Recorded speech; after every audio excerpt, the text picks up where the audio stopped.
بسم اللہ الرحمن الرحیم۔ استخارہ کے فضائل و مسائل۔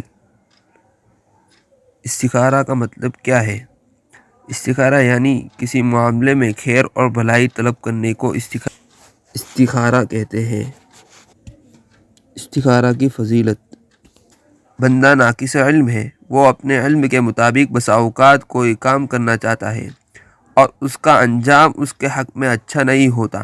ایسے موقع پر رحمت عالم صلی اللہ علیہ وسلم نے نماز استخارہ کی تلقین فرمائی۔ استخارہ کی حقیقت یہی ہے کہ بندہ اپنی عاجزی اور بے علمی کا اعتراف کرتے ہوئے اور ہر چیز کا علم رکھنے والے آقا سے رہنمائی اور مدد کا خواہ ہے اور اپنے معاملے کو اس کے حوالے کر کے اپنی مرضی کو اس کی مرضی میں فنا کر دینا ہے۔ جب قلب و قالب سے بندے کا یہ حال ہو تو یہ ہو ہی نہیں سکتا کہ وہ رحیم و کریم اس کی رہنمائی نہ فرمائے۔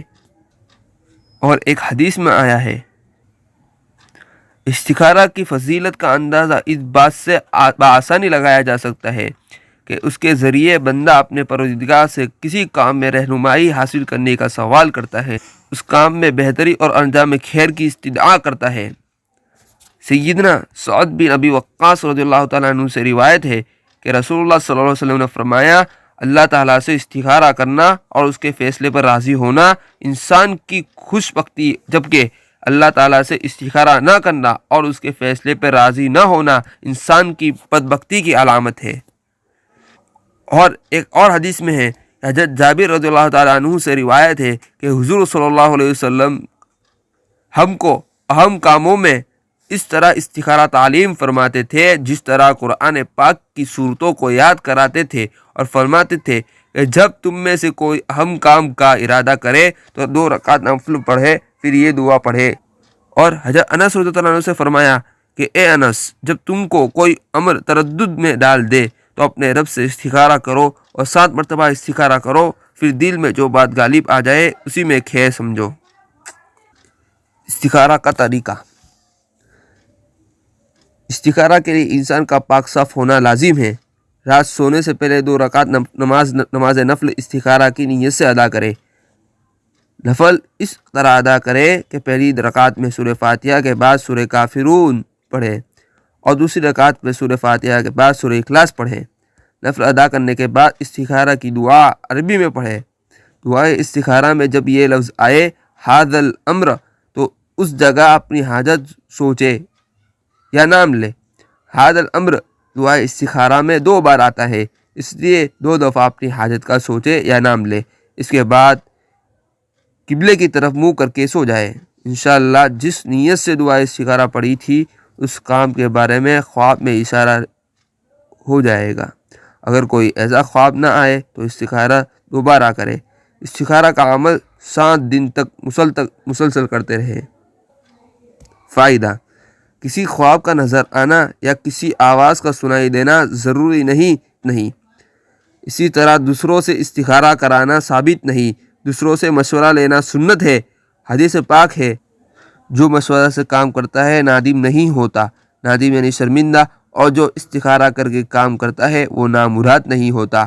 نماز استخارہ پڑھنے کا موقع نہ ہو اور جلدی سے کسی امر میں استخارہ کرنا ہے تو صرف دعائے استخارہ کافی ہے، اور اگر یہ دعا استخارہ یاد نہ ہو تو یہ مختصر سی دعا یاد کر لیں، اللہم اغفر لی واختر لی۔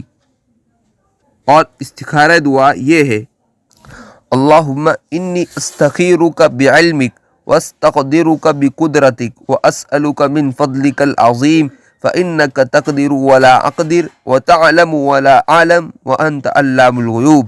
اللہم ان کنت تعلم ان هذا الامر خیر لی فی دینی ومعاشی وعاقبت امری فاقدره لی ویسره لی ثم بارک لی فی، وإن كنت تعلم أن هذا الأمر شر لي في ديني ومعاشي وعاقبة أمري فاصرفه عني واصرفني عنه واقدر لي الخير حيث كان ثم أرضني به۔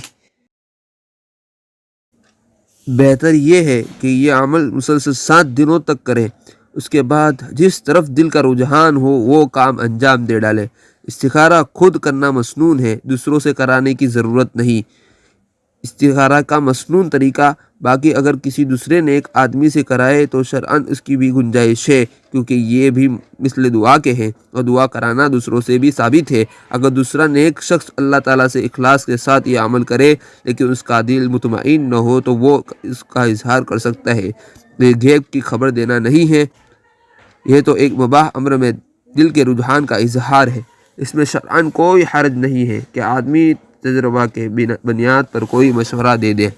واضح رہے کہ اس طرح کی چیز کوئی حتمی نہیں ہوتی اور نہ شرعاً اس پر عمل کرنا واجب اور ضروری ہے۔ اگر اللہ تعالیٰ سے دعائے استخارہ کے بعد آدمی وہ کام انجام دے دے تو وہ اپنی ذمہ داری سے بری ہے۔